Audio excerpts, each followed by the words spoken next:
So if you remember my Captain Marvel review and the format I did that in because I didn't want to talk too much about the whole movie and anger a whole bunch of people, we're doing the same thing again. Basically, I'm going to give my overall thoughts. We're going to have a break period. I'm going to have a big spoiler section, then a break period, and then we'll do the trailers. Okay? Okay. And yeah, it's going to be the same for next week when we do Hellboy. Are we good? All right. So overall, Shazam gets an A. I think it does a really good job of delivering its message about learning to accept what family can be, and that family doesn't always have to be what traditionally is thought of as family. Learning to accept the power that, again, a family can actually wield, and that, again, marching entirely on one's own is not the way to go through life, and also to use one's power wisely. I think there's some strong performances from Zachary Levi as, the hero Shazam, Ross Butler as Freddie Freeman, I believe, Asher Angel as the young Billy Batson, Jaimin Hunsu as Shazam, the wizard Shazam. I guess you get the idea.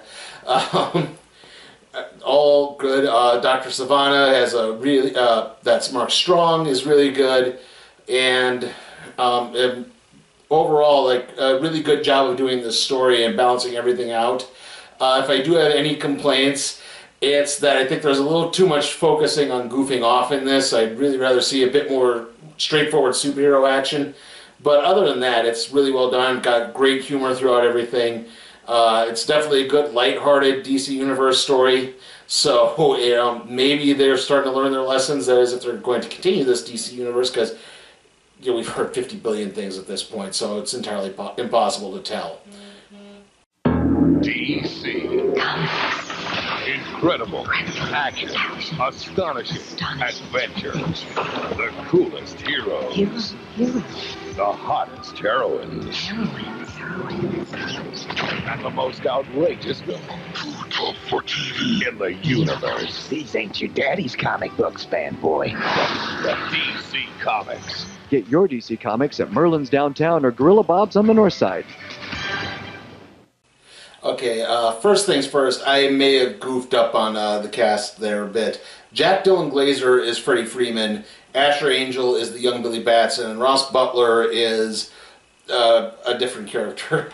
I'll get to him when we talk about that. So, yeah, I mean, it's pretty straightforward. The arc with Savannah is he was actually originally chosen to be the avatar for the new Shazam, and because he actually gave into temptation from the 7 deadly sins, Shazam basically kicked him out, and Savannah grew up a disgrace to his family. He actually his actions actually caused a car accident that results in his father losing the use of his legs. His brother, who's kind of a sniveling twit, is also very judgmental of him, and that's sort of his arc. In fact, Savannah goes on to found basically a center for studying people, because Shazam basically spends the next 45 years searching for a new avatar because he needs someone to take his place at the Rock of Eternity. And he finds different people, try to see if they're worthy. And what Savannah does is he actually manages to decipher a code to open a door to re-enter the chamber. And he manages to overpower Shazam just enough to get to the ball that contains all of the 7 deadly sins. He absorbs them all, and that's basically how he becomes a superpowered villain. And Billy is a foster kid who runs from everyone. He's escaped 7 foster homes. He is desperately trying to find his birth mother, who... Billy's story arc is he was at an amusement park when he was 3 years old. He was at an amusement park, and he got separated from his mother, and somehow she just never came to... she never returned to claim him, is what I'm trying to say there, sorry. And, like I said, he bounces around. Eventually he gets taken in by the Freeman family. They have several kids. They have Freddie, who's, Freddie Freeman. They have Mary Freeman, Dora Freeman, Eugene Freeman. Oh, what's the other one's name? Just one sec. Let's see. Grace Fulton. Mary. Yeah, thanks. Pedro, that's the other one. Okay, I'm referring to them all as the Freemans, but you know they're technically foster kids; they're not formally adopted. So I just roll with me on that. Anyway, Freddy and Billy kind of bond a little. Freddy's the big superhero fanatic who constantly asks everyone, or constantly he has like a. And this takes place after Justice League because as Superman Returns news headline, he has a batarang, he has a bullet that bounced off of Superman, and so from that, you know. Again, you see if you've seen the trailers, you know what's going on. Bill, he actually comes to Freddy's aid from some bullies, chases him to the subway, and that's how Shazam finds him. And then when he gets the powers, there's like I said, it's a lot of goofing. Like it starts funny, and then it kind of gets a little repetitive because it's just constant. You know, constantly he's out there testing his powers. You know, he breaks up the robbery trying to buy beer and all that stuff, and they're uploading these clips to YouTube, but then later in the film, Freddy gets judgmental because one, Billy does not come in as Shazam and save him from the bullies at lunch by proving that they're friends. And two, he says, you're not acting like a real hero, but Freddy, you're the one who's uploading the videos to YouTube. You're the one who's turning him into a publicity stunt. And kind of in the midst of demonstrating his powers, Billy accidentally causes a bus accident, and he has to catch the bus. It's actually a funny scene. He catches the bus, and he's trying to set it down, but there's a dog sitting in the path. He's like, "Dog, could you please move?" So he has to wait for this dog to get out of the way before he can set the bus down. And that is what attracts Savannah's attention, and that's what leads to their big battle. Eventually, Savannah pieces together that Freddy and Billy are friends, and he uses Freddy to get back to the Freemans, basically. I know they're not technically the Freemans. I'm just calling them the Freemans for the sake of ease. And basically, the other Freeman, Dora found out very early on because she's very talkative, and Billy swore to secrecy. Billy and Freddy swore to secrecy. But eventually, the others kind of piece together everything. Like they see a video footage of Freddy and Shazam arguing, and they piece together. Because earlier in the film, too, Shazam rescued Mary, who... Mary is older in this, unlike like the comics, where I believe they're twins? I think, or is Mary younger? I can't remember. But yeah, they're more the same age in that one. This one, Mary is actually older and about to go to college, and she was not paying attention because she gets into Caltech, but she doesn't want to leave. She actually kind of likes staying with the Freemans, and... You know, you get the idea. But Billy is actually, because he's trying to find his birth mother. Also, Billy and Mary are not blood... It's no reveal that they're blood relations in this, but maybe they'll do that in a sequel, I don't know. But he saves them, but he knows her name was Mary, and he knows she lived in a group home. And from all that, the rest all piece together that Billy is the superhero. And so... When Savannah actually comes to the Freeman household and takes them all hostage, Billy agrees to give up the powers and transfer them over to Savannah.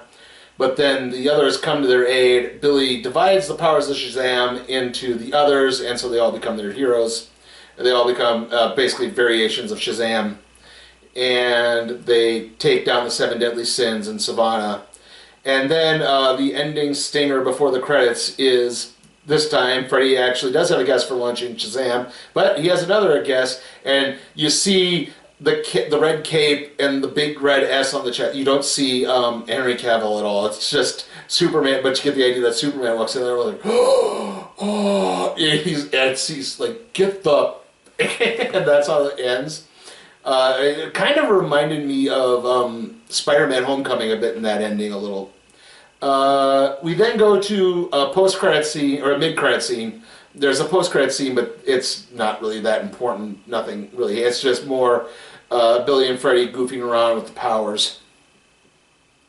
But the mid-credit scene is Savannah in a prison cell. He's trying to get the code to get back to the Rock of Eternity, and it's not working, and it's not working. But then he hears this voice, and it's Mr. Mind, again, another villain from the comics. And it's obvious that they're building towards Shazam and the Monstrous Society of Evil, which Captain Marvel and the Monstrous Society of Evil was the big Captain Marvel story from the golden age of comics. The Comic Tropes guy did a big story on that.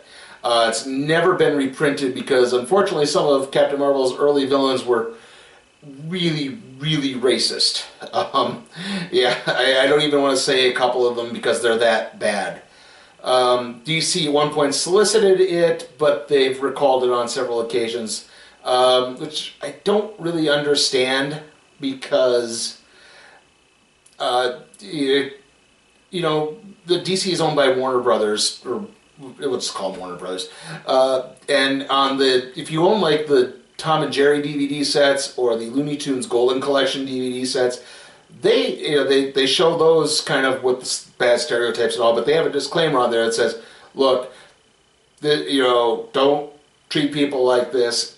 It was acceptable then, it's not acceptable now, it's wrong, we know it's wrong, but we're not gonna just smooth over history. And if I were I don't understand why DC won't just release and just put that disclaimer in the front to say, hey, look, there's depictions of people in this. It was wrong then. It's wrong now. But we're not gonna sugarcoat things.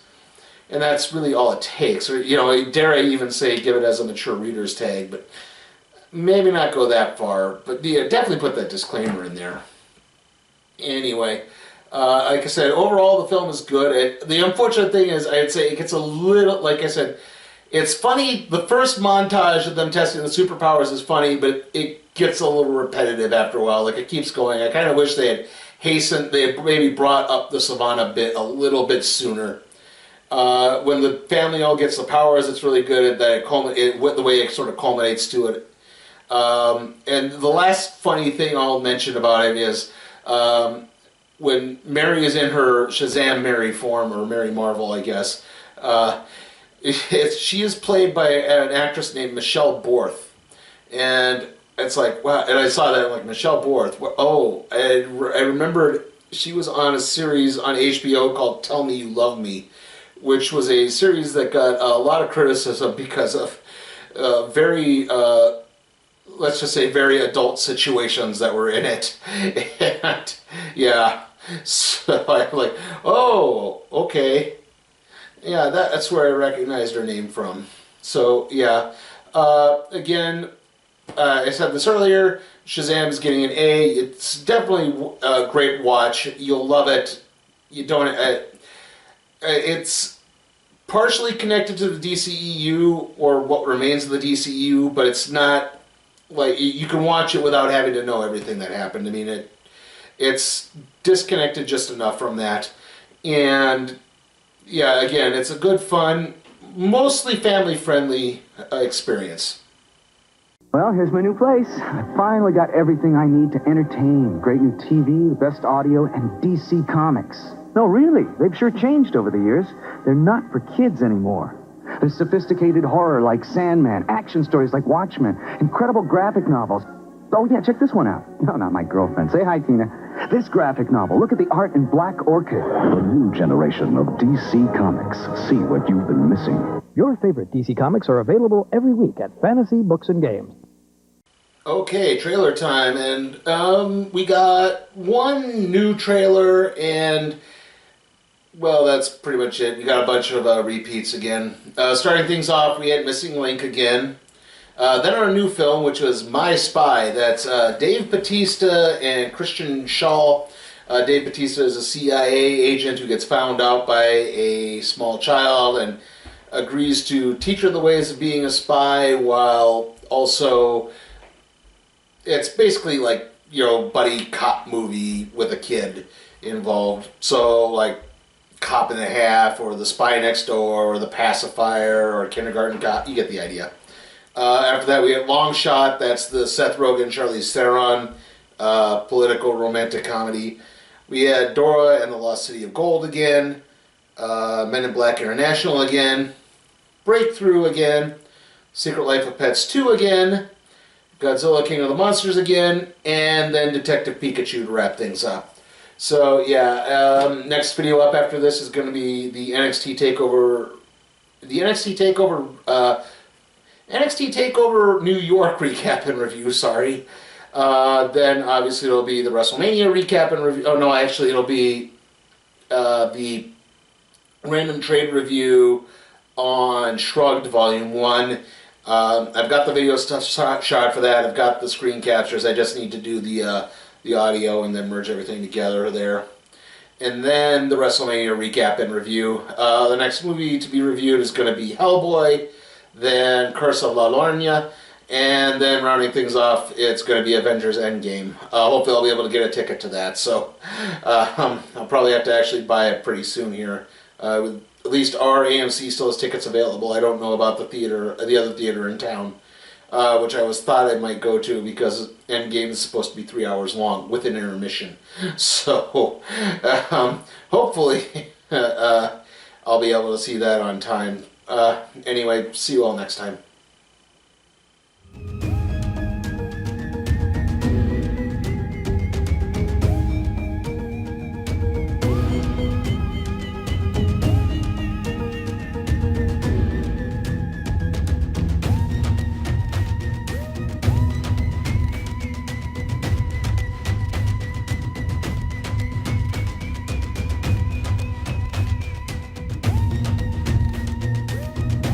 Hey guys, check out my Patreon and see how you can request a movie for me to review, even if it's some stinker like A Dog's Way Home or the Sonic the Hedgehog movie. Also, if you like what you see, give the video a like, share, subscribe, and don't forget to ring that notification bell.